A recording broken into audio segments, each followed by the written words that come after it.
You know, in the days when Guru Gobind Singh and Anand Prasad, building up to the time of Baisakhi 1699, young men would come and stay in Anand Prasad and actually train with Guru Gobind Singh and live in the household of the Guru. And, you know, we're talking about hundreds of young men. That's part of what they did. Their parents would send them to Anand Prasad during their formative years. And they came to love and trust the Guru. And so he knew that fear was what kept them in battle from being as brave as they could be. So here's what he said. He said, "Do you trust me?" And I said, "Yes, you know, Guru, we trust you." And he says, "Then believe me, the time and date of your death is already written. It's written on your destiny." And we as people that have lived in this life, we know that's true. We've seen young people die and we see old people die. The day of our death is already there.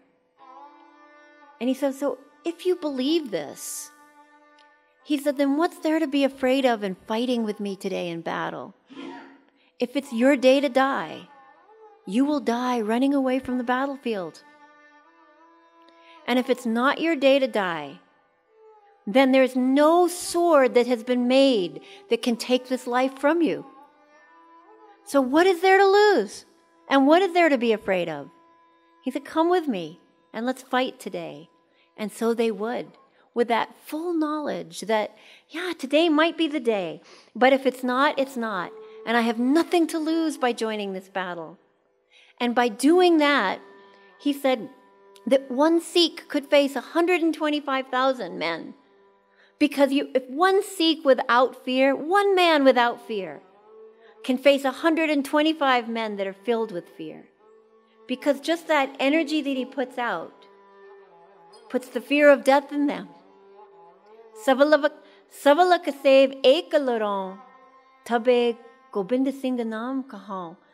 He says, if my Sikhs can't face 125,000 of the enemy, then my name is not Guru Gobind Singh. And it worked. And we saw this in history. But it works for us today. We are, we're afraid of failure at work.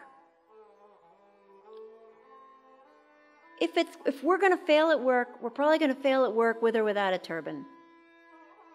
If we're going to succeed at work, we're going to succeed with or without a turban. These things are already destinies. So don't worry about it. And I always say, if I can speak for a minute and a half, you'll forget there's a turban on my head. That's what I tell people in business. Because we're in the security business, and security in the United States, wearing a turban is a very challenging thing these days. But I always say, if I can talk for a minute and a half, for 90 seconds, the client will forget I have a turban on my head. And it's the truth. I know you all have heard this before, but I love telling this one story of when we were, shortly after 9/11, we had responsibility for the international airport in Honolulu, which is a very busy airport, and an at-risk airport because it's off the mainland United States. And so right after 9/11, I flew out there because of we had this contract, and I was with my manager, who was a very professional man, not a Sikh. He's actually a Chinese man. He's very professional. And we were walking around through the airport. And of course, it created fear in some people to see me in a turban at the airport, especially, in the behind the counters areas. And my manager turned to me and he said, does this bother you? And I knew what he was talking about, of course. But I said, what are you talking about? And he said, well, everybody's staring at you. No, I was in my turban and then my business dress, which is, like a professional outfit, but not a uniform. And so he said, does it bother? I said, no. And he says, well, everyone's looking at you.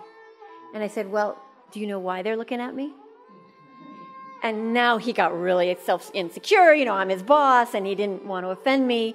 And he goes, No, I don't know why they're looking at me. And I, and I said, well, I know why. Because I'm the most beautiful woman they've ever seen. And he laughed, and he goes, yeah, you're right. And that's the attitude. You'll see that. That's the Nahung attitude, right?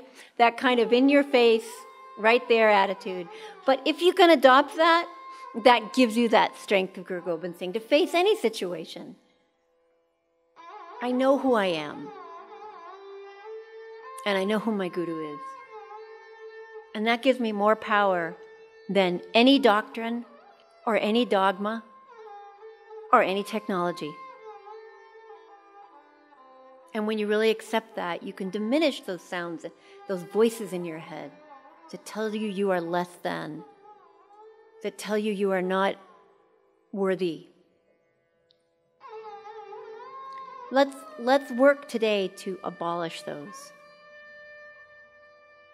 Let's hand those over to the altar of God and live without them.